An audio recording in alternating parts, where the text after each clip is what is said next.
This is week 5, video lecture 10, Germ Theory of Disease. All right, let's take a look at our objectives. So in this lecture, we'll define aerobic and anaerobic bacteria, and then we'll define pasteurization. We will also describe the process of developing vaccines and state the germ theory of disease and give logical steps to take in fighting disease according to the germ theory. We'll also define flora, virus, and exosome, and explain the apparent difference in virulence when two individuals are exposed to the same pathogen but have different responses. Okay, so what this means is we are entering into the world of microbiology. So that is living things that are too small to be seen with the naked eye. So any conversation about microbiology really must begin with Louis Pasteur. So that is who we're looking at here. Louis Pasteur was a French chemist and microbiologist, and largely a chemist because microbiology didn't really exist when he started his career.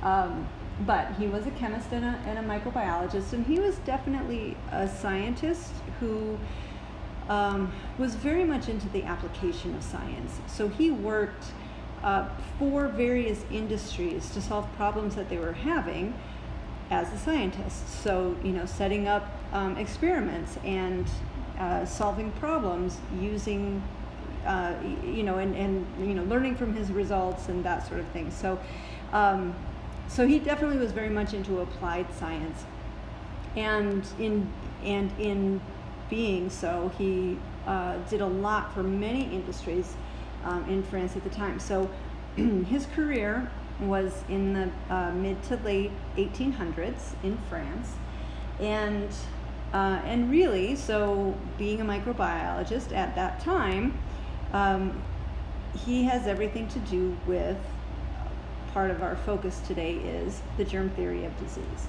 So in the mid 1800s, in France and throughout Europe, there was this idea, a school of thought, that life could arise spontaneously. It was called spontaneous generation. Louis Pasteur did not believe that spontaneous generation was possible. He did not think that life could come from death, and he didn't think that life could come from an inanimate object. So one of the things he wanted to disprove was the spontaneous generation theory. And so part of his work that began that path in that direction was work that he did with the wine industry. So of course, wine industry in France is huge, and it still is huge today, and it was in the 1800s. And also with the beer industry as well. So both wine and beer are fermented liquids, of course, and so and at the time, they didn't completely understand that fermentation process, which meant they didn't completely know how to control it, which meant that sometimes batches went bad and sometimes they turned out better than expected. And so Pasteur was hired by both the wine industry and the beer industry to solve some problems that they were having. And in doing this work, part of what he discovered was that certain bacteria cause certain fermentation processes. And that if you put a certain bacteria into a certain liquid, you'll get a specific, you'll get wine, and you'll get a specific type of wine based on the bacteria that is present there. And and if you put in a different type of bacteria, you'll get a different fermentation process that might give rise to a different wine, or might give rise to something else altogether. So that was his first step in beginning to disprove spontaneous generation. He was in the beginning here, he was able to isolate different species of bacteria that were responsible for different fermentation processes.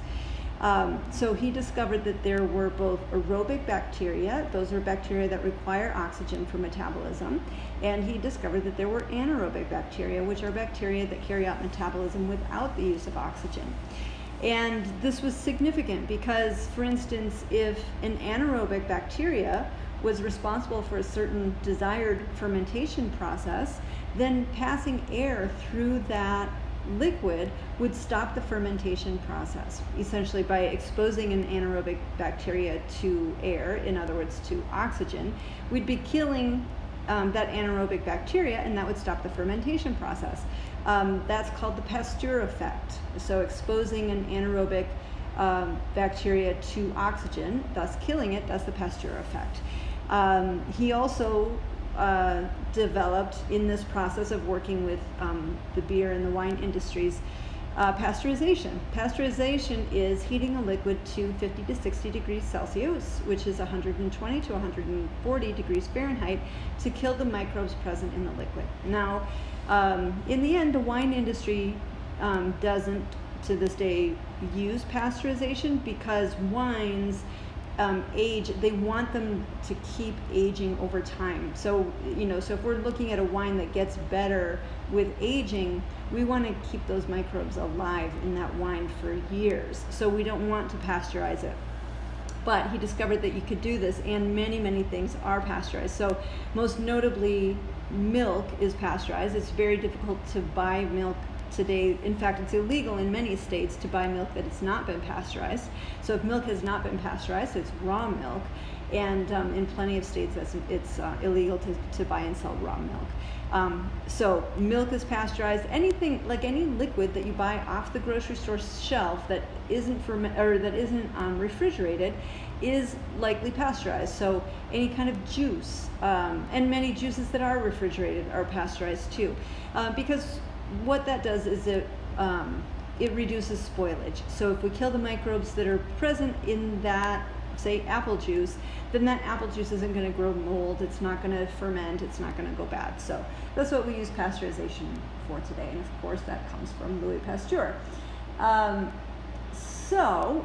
Wanting to further, or to gather more evidence to disprove the spontaneous generation theory, one of the things that he did was did pasteurization. So he essentially cleaned or sterilized beef broth in a specialized bottle. This is called a swan neck bottle. And so in doing that, essentially this type of bottle keeps the, or flask, I guess it should be called, it keeps the air away from the liquid. So we could heat the liquid, and that the heating process is going to more or less clear out the microbes in that whole tube. But then we can let that liquid sit, and it could sit for a very long time and stay sterile, essentially indefinitely, because as long as the swan neck of the flask was intact. Because what the swan neck does is sort of like a P-trap in plumbing, where any microorganisms that might come along and get into the opening of the flask would gather in that bottom part and not make it into the liquid. So the liquid would stay good.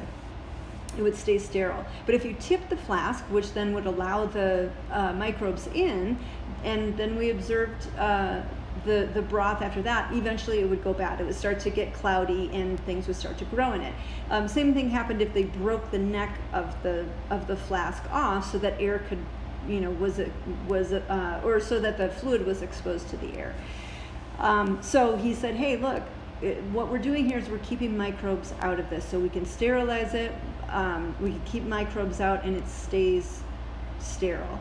Or we can allow microbes in, and then we can see that they're growing in that liquid. So he said, that was more support toward the fact that these microbes were causing this fermentation or spoilage in this case, versus it happening randomly.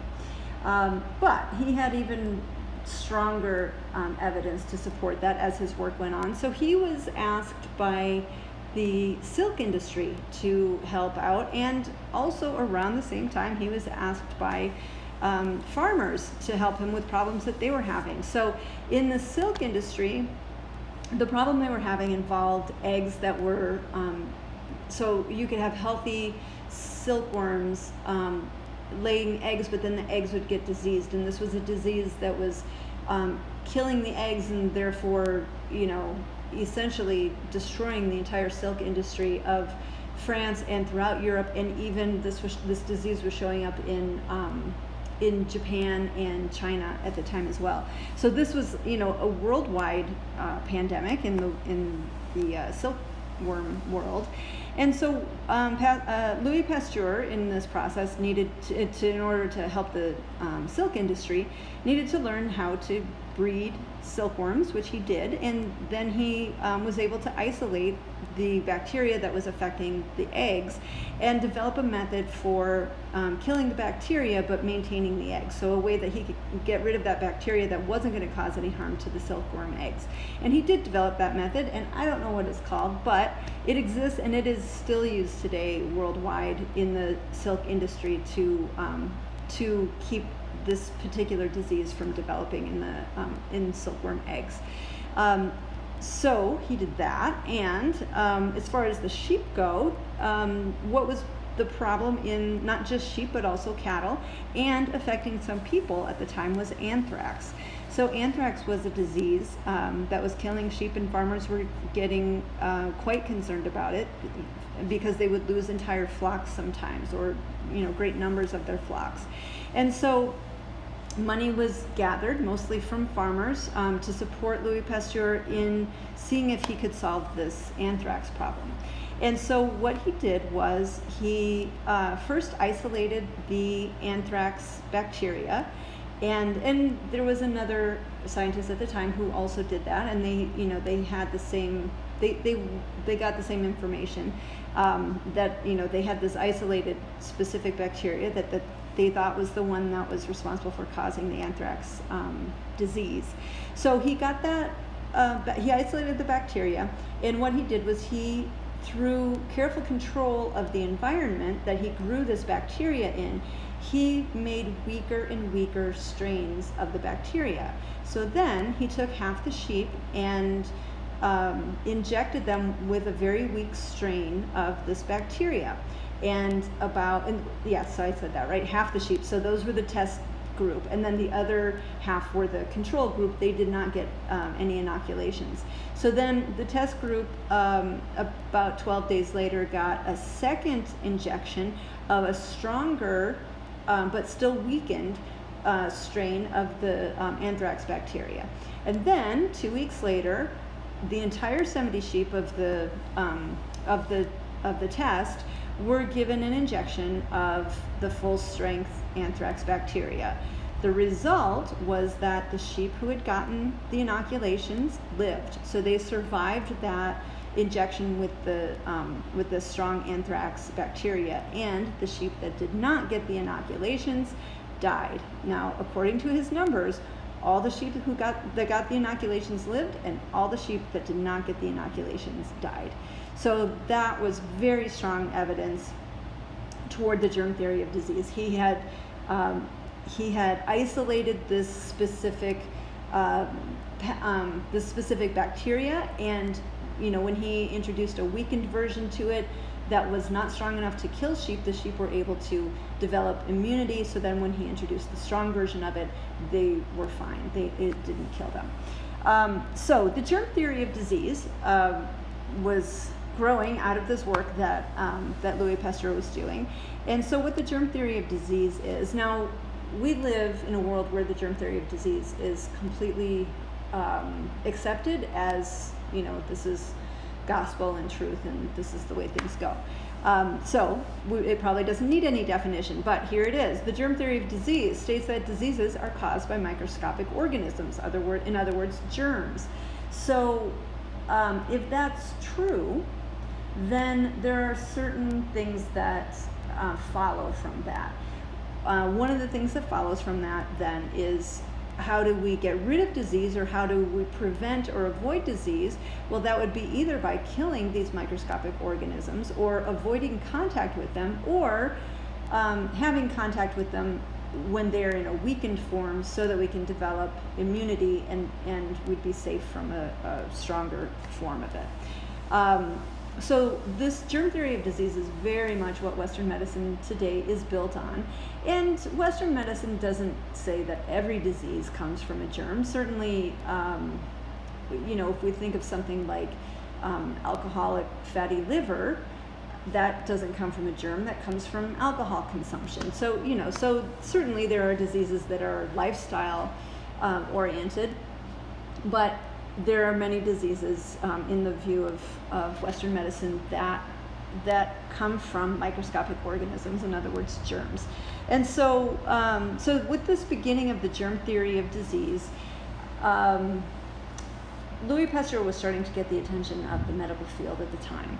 And so he turned his work next to developing a vaccine for rabies. Now, anthrax was something that was killing sheep and some cattle, and some people could get infected by anthrax, but it wasn't like, anthrax wasn't sweeping the nation and killing a lot of people. Rabies, however, wasn't sweeping the nation, but it was something that people were, concerned about quite often, because if people got bitten by a rabid dog or a rat that had rabies, or a raccoon, or whatever, then they might develop rabies. So it was something that that animals could have, and then if humans got bitten, then they could develop rabies and die from it. So so Louis Pasteur worked with rabbits in developing a vaccine against rabies. And let's see, I'm just going to scroll back in the notes. I feel like I just want to make sure I said everything I was supposed to say here. Okay, I think so. Okay, so working on a vaccine for rabies.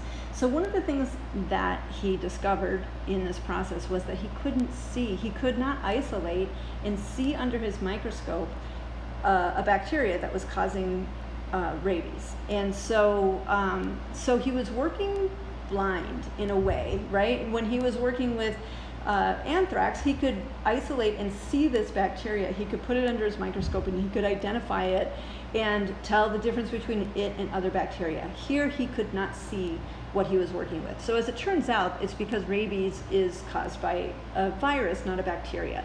And viruses are much, much, much smaller than bacteria, so they're considered to be submicroscopic, which means they are too small to be seen with a light microscope. But he didn't know that at the time. And but he assumed he was working with this living thing that was just too small to be seen.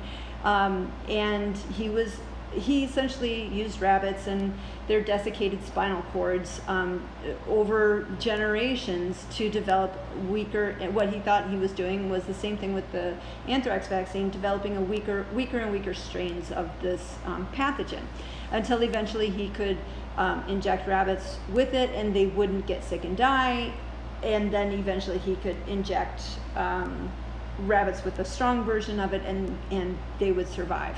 So so he developed this rabies vaccine, but as it turns out, the rabies vaccine was the beginning of a different type of vaccine. So something for viruses versus a disease that's caused by bacteria.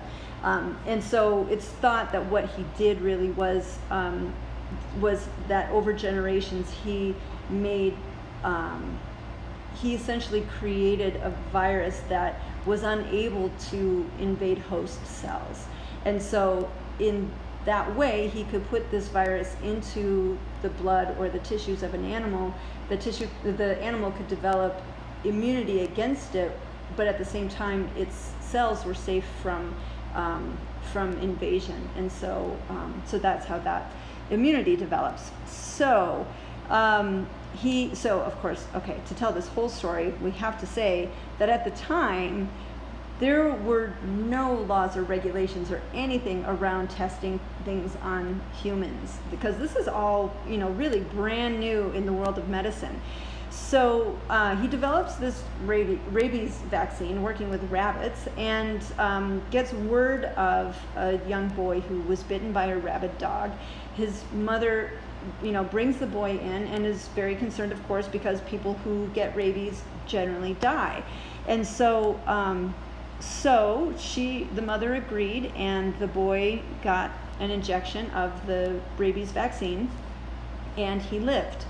So anyway, my preamble on that had to do with, like, that would never happen today, that somebody just sort of has this this like vaccine that I just developed this with rabbits, and sure, let's try it on a kid who just got bitten by a dog. Okay, but anyway, but that's how it went in the 1800s in France when all of this stuff was just being developed. So the boy lived, and that was the beginning of what we could call preventative medicine. So if the anthrax vaccine didn't get the attention of the medical community, the rabies vaccine certainly did.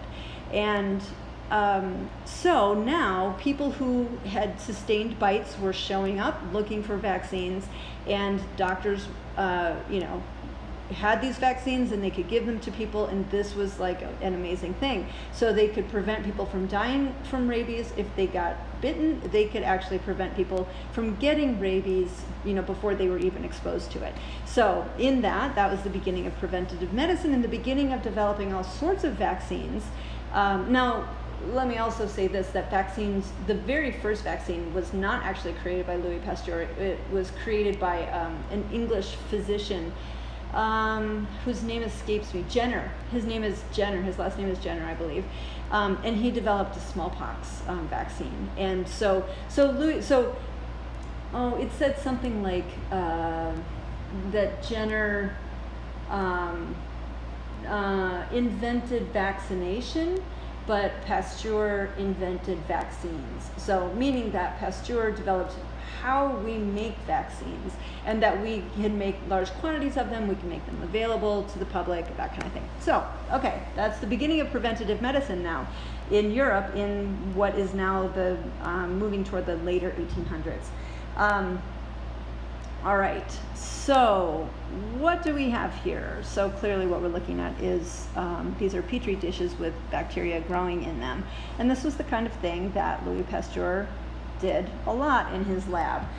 So, Louis Pasteur, as time went on, continued to support and believe in the germ theory of disease. However, he also felt like that didn't tell the whole story, because he knew that he could, by changing the medium that he was growing a bacteria in, the medium, so what we're looking at here is like an agar gel, that might be like a broth or something made into like a jello kind of a consistency, and that's what we use to grow bacteria on. And so by changing that medium that the bacteria grows on, he could make stronger strains of bacteria, and he could make weaker strains of bacteria. And he routinely, what he was after was making weaker strains, because then that would be what he would make a vaccine out of, a strain that was so weak that it wasn't going to cause illness or disease in someone. Or if it did cause illness, it would be mild and survivable. And so then if somebody was exposed to something stronger, they could survive that. So he knew that if he varied the medium, that changed what he was growing on that medium. He knew that, and what he observed was, there wasn't such thing as a strain of bacteria that simply was a strong strain of bacteria. And this was, sort of frustrating in working with living systems, that there is variation from one individual to another. And sometimes that the variation is difficult to figure out what is that variation. So, like when he was working, I didn't mention this in the notes, a whole lot of the beginning of his vaccinations, his work with vaccinations started with working with chickens. And chickens had a disease called chicken cholera that he was trying to prevent. And that's where his whole beginning work of vaccines happened, where he was, doing this, growing weaker strains of the cholera bacteria, that bacteria which incidentally is called Pasteurella, named after Louis Pasteur. So he would grow weaker strains of it, same sort of vaccination story, give the weak strains to the chickens and then expose the chickens to the strong strains, and the chickens would survive. So it sounds all nice when we tell the story, but of course, in reality, this is difficult to do. So he would get some, sort of like medium strains and give it to a bunch of chickens, and some would live and some would die. And this was a thing that was, continually frustrating. What's the difference between these individuals where we're giving them all the exact same strain of bacteria, and some can survive it and some cannot survive it? And so based on these sorts of things that he would see in the lab, he began to kind of have a different idea about virulence, that he didn't think, so this is a little bit, it's not so much a step away from the germ theory of disease. So he's still saying, yes, there are these microbes, these microorganisms, and specific microorganisms are responsible for specific diseases. However, not every individual that comes into contact with that microorganism will have an illness response. And so he felt like you couldn't deny that the medium, in the case of a disease, the medium is the person that bacteria may or may not be growing in, that the medium has some to do with the virulence as well. It's not just a product of the bacteria itself. So virulence, according to Pasteur, is not the strength of the pathogen alone, but the combined result of the pathogen and the medium it has to grow in. And he felt like that is what explained why some animals could survive like a moderate strength strain of a bacteria, and other animals would die, that there was difference in those individuals, difference in their immune systems, different in the level of stress in their lives, that created in them a different medium where some could survive and some could not survive. So he did want to get this word out to the medical community and say, hey, there's more to this than just creating vaccines. There's, that we have to pay attention to the tissues of our bodies, and we have to do things to make sure that they are as well and strong as possible, so that they so that they're not a good breeding ground for bacteria that can cause disease. But this growing field of preventive medicine and these vaccines that doctors now had available to them, they didn't really want to hear about that. They didn't want to hear that they should perhaps be coaching people on stress levels or lifestyle or sleep or anything like that. They just wanted to be able to give them their vaccines and have that work. And it did. And so, and that's kind of, the medical field continued to go in that direction of pharmaceuticals and sort of the kind of the quick, easy fix. Even though I'm sure the road was very rocky along the way, that early vaccines, killed some people and, made some people sick. And, however, also developed immunity in lots and lots of people. So part of what I'm saying here is that Pasteur saw that you could manipulate the environment and change the virulence of a bacteria, right? So if you had a bacteria and that could grow in an animal, say, but not in a human, he's like, look, I saw this in the lab all the time. If it can grow in one animal, it may be able to adapt and slowly over generations be able to eventually live in humans. And he felt like those were that sort of adaptation that bacteria could do in changing to be able to thrive in different media, that was what gave rise to diseases that seemed to kind of come out of nowhere, like smallpox or syphilis or yellow fever. He said, look, these were around, they were just in other animals, and then they became able to grow in humans, and that's when these diseases happened. So so that takes us on to talking about flora. So one of the things that Pasteur recognized was there were lots and lots and lots of strains of bacteria and other things like fungi, etc., that lived in and on our bodies, and that certainly is the case, and easy enough to indicate with an easy cheek swab or whatever. We can see all sorts of things that we can grow. Or that we do grow, that live on us all the time. So let's see, do we have a definition here? No, we just have a picture. So flora are this collection of microorganisms that are associated with our bodies. That's what flora is. Some of them are bacteria, some are fungi, some are parasites. There are viruses in there, but we're going to talk about viruses here a bit because they're a bit controversial. But this takes us into talking about flora, talking about all of these microscopic things that live in our body. So according to the germ theory of disease, these microorganisms are some of these organisms are organisms that give rise to disease. But also we know that some of the microorganisms that live in us not only don't give rise to disease, but also give rise to optimal health, that these are microorganisms that support us and help our tissues to function optimally. And so that's where we're going from here, is looking at the microbiology of the flora of the body. So our first step along that path is to look at viruses. Now, viruses are extremely interesting and strange. So I already mentioned that viruses are submicroscopic, so they're too small to be seen with a light microscope. And what they are physically are segments of nucleic acid. This is a drawing of the virus that causes rabies. But let's take a look inside. So what they are segments of nucleic acid. So we can see a nucleic acid looks like maybe there's RNA inside of this particular virus.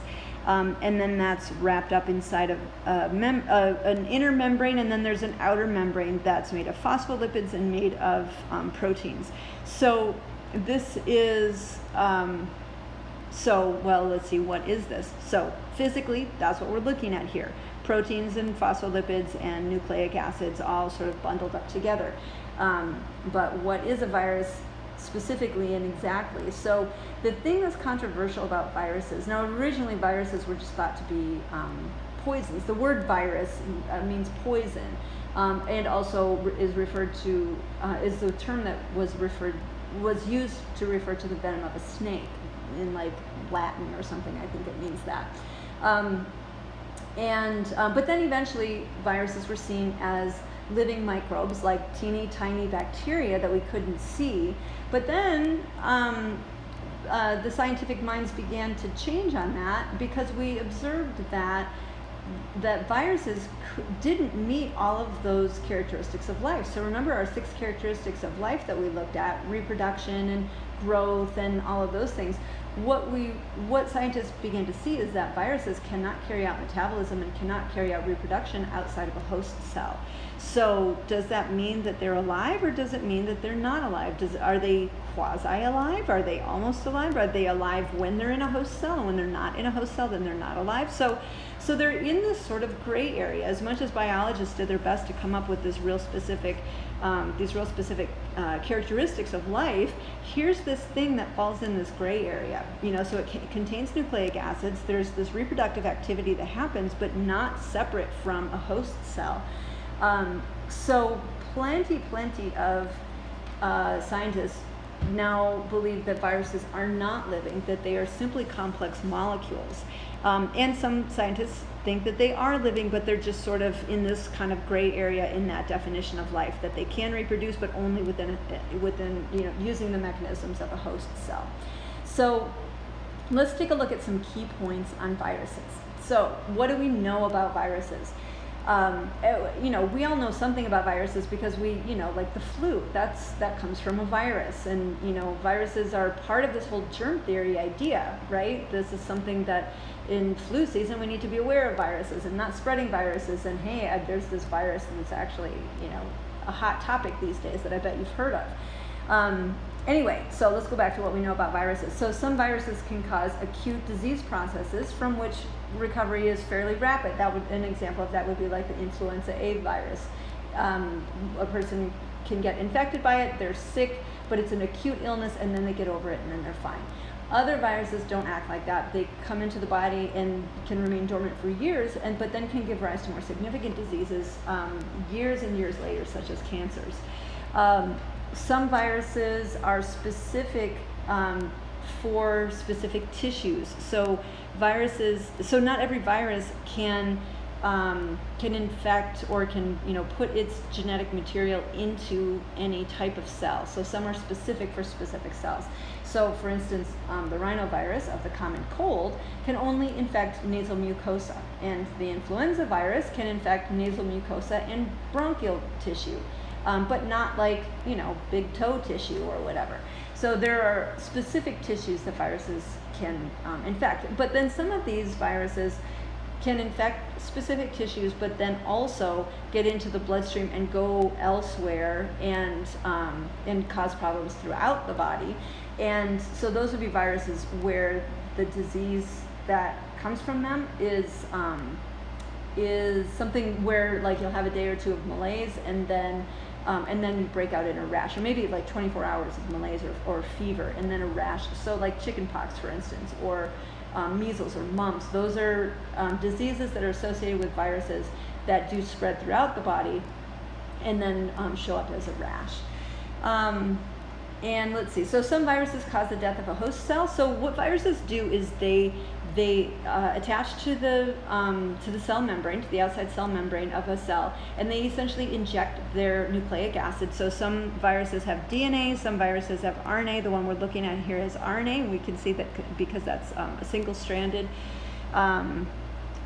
nucleic acid. And so they'll inject that nucleic acid and other things that they might have in them. So sometimes they'll have lipids in them, sometimes they'll have proteins in them, but they'll inject that into the host cell. And the effect is that the host cell will integrate that nucleic acid into its own DNA, and that will affect some cellular metabolic change.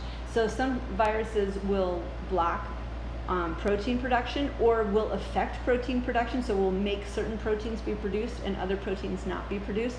Some viruses will block nucleic acid production. So essentially, usually what they're doing is affecting protein production one way or another.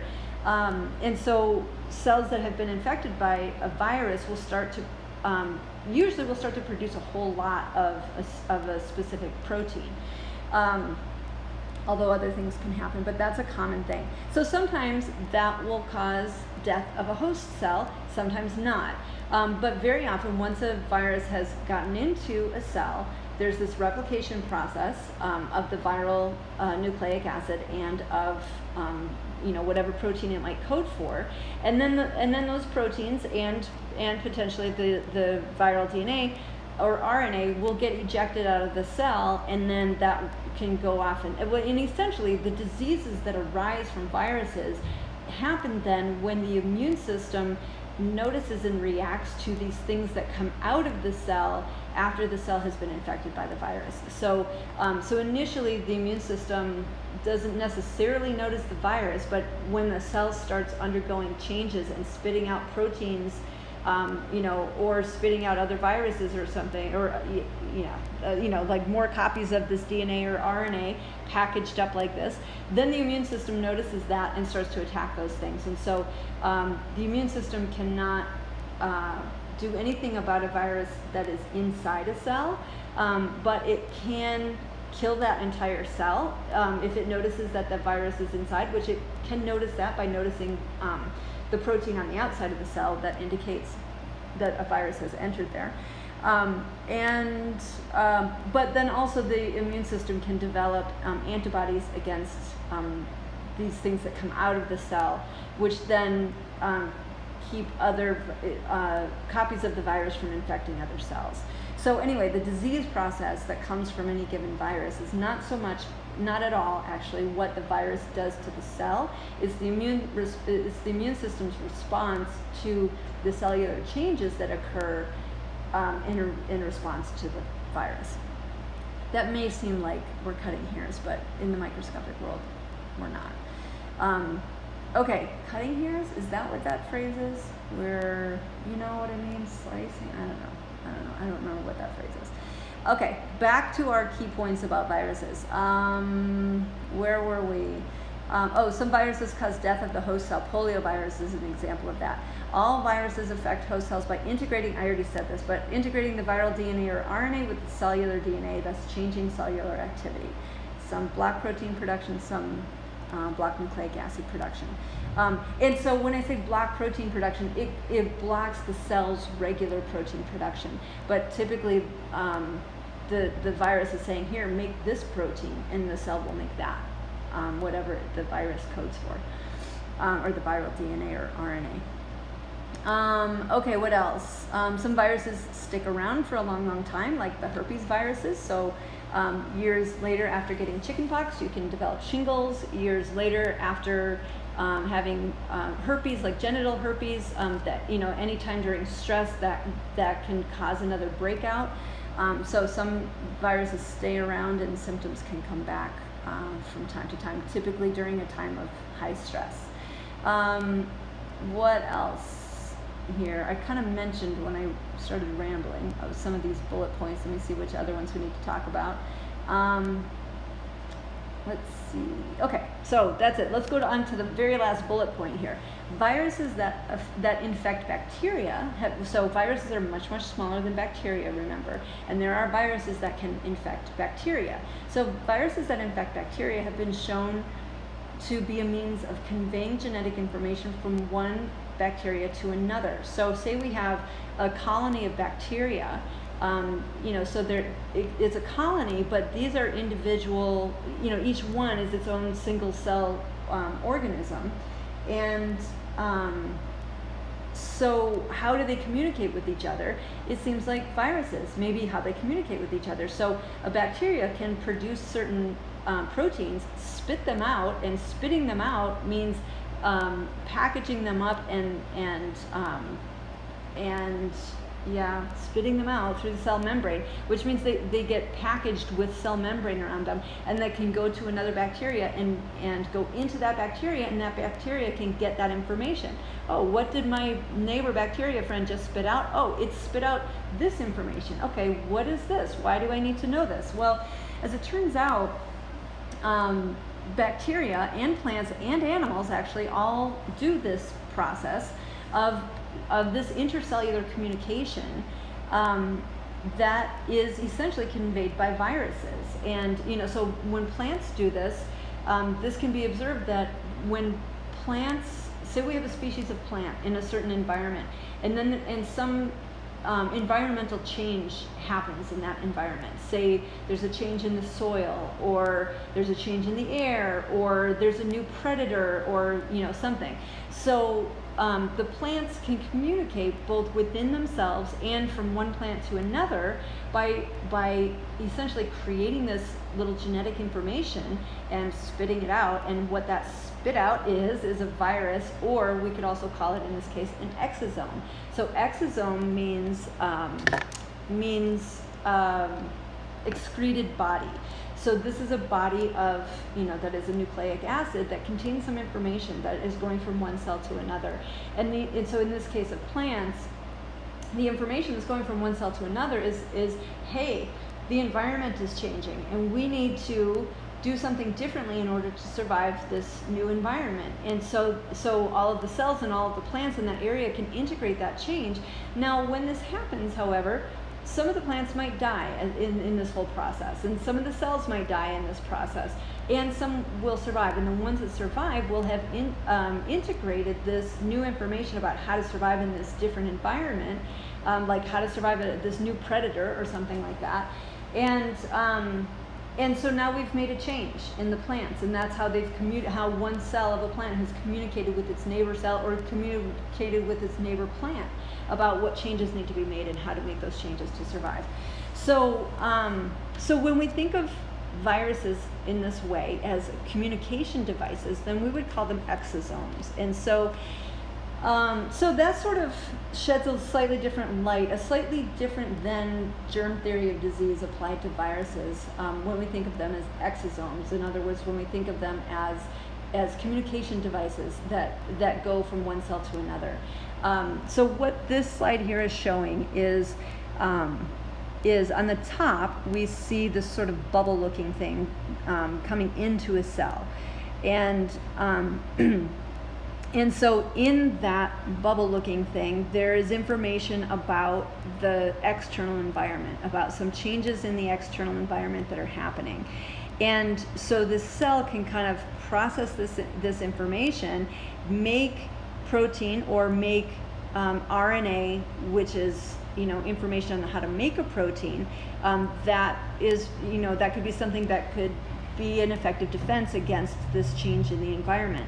And so it can make lots of copies of this, and then what we see on the top right is secreting this information out. So when this information gets secreted out, it's exactly what we were looking at here. It's this copy of RNA or DNA, maybe some copies of protein, of the completed protein in there as well, all packaged up with identification on the outside, so that when it arrives at specific cells, those cells will receive it and they'll know, what this information is coming in.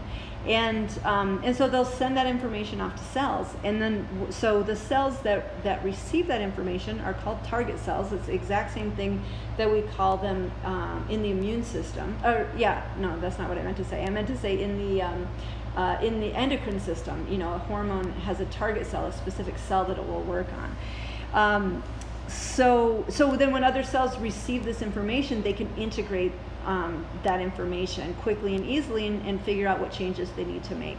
Now, it's true that could kill some cells. However, the idea is, now let's go back to Pasteur's idea that virulence is not just how strong is the microbe, but is how strong is the microbe and what medium is it in. So if we think of a virus or an exosome as a pathogen, because there are plenty of viruses that we can associate with specific diseases, and so that's absolutely valid to call a virus a pathogen. If we think of it as a pathogen, now we know that we could expose 3 different kids who haven't had chickenpox to chickenpox, and one might get a very strong case of chickenpox, one might get a mild case of chickenpox, and one might develop resistance, but you would never even know that kid had chickenpox. Maybe they have one pox, or that they never even really feel sick. So there's this difference in mediums, right? And difference in how a body is going to respond to those things. So some bodies are going to respond with such a strong immune response that immune response potentially could even kill the host, kill the person. Or it could be a moderate immune response in which immunity develops, but there's a lot of illness there too. Or it could be a mild response where immunity develops, but there's no illness there. So not every person is the same, of course, and so the response to different things, will be different. And so we can see that some viruses are going to have a strong effect on people. Some will have a less outwardly strong effect, but still might develop immunity. Or if we're thinking about a virus as an exosome, still will develop within the cells of the body those cellular changes that are desired changes, that are adaptations that need to happen in order to survive some change in the environment. This slide here shows some cardinal features of exosomes. Shows their size, so they're very, very tiny. They're present in exosomes are present in all body fluids. One of the key things to know about viruses / exosomes, which we could consider these things the same thing, is that the DNA and RNA that is in them, that is like, if it's a virus that came from a person or infected a person, that's human DNA and RNA that's inside of it. It's not, so it's referred to as viral DNA or RNA because it's being carried by this virus, but it came from, originally it came from a host cell that virus was replicating in. And but it is, so like once it integrates with our own DNA, we make that protein and it's now a part of our DNA. Payload is very cell specific. That means that there are specific target cells that it's going to. So a virus won't affect necessarily any and every cell in the body. There are specific ones that it will target. They are released by, or I should say exosomes, because we're looking at an exosome slide here. Exosomes are released by nearly all cell types, and they're loaded with MIRs and other bioactive contents. So that's some more information that we don't really need to go into here. But so anyway, I just wanted to give that kind of rundown on what a virus is, but also that we could look at a virus through a different lens, call it an exosome, and see it as a cellular communication device.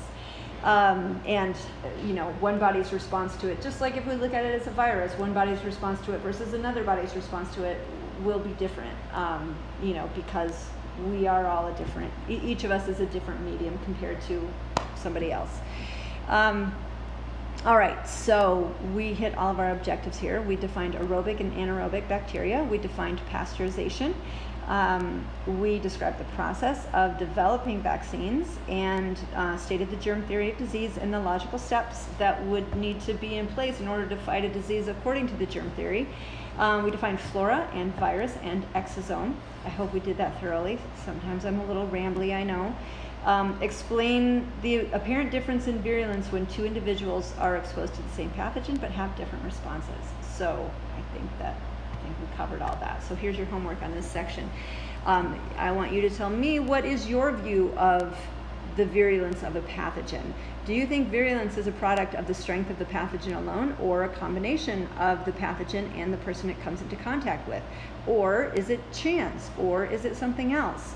And then whatever your opinion is, that's fine, but I want you to support your opinion. So why do you think what you do about virulence, or the strength, the apparent strength of a pathogen, and why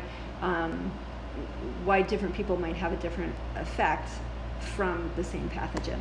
So write a few sentences on why you hold the opinion you do. Send your responses to my email, jprovidence@asum.edu, and that is your homework. So from here, where do we go? Our next two lectures are on the flora of the body. So this was our introduction to microbiology. So from here, essentially, we're looking at the microbiology of the body. So we're looking at beneficial flora and opportunistic flora. So those are two different categories of flora that survive and grow and potentially thrive within the body, and what diseases they're associated with, or what beneficial functions they serve for us. So that's our next two lectures coming up. All right, so I will see you all in class next week. Take care. Enjoy.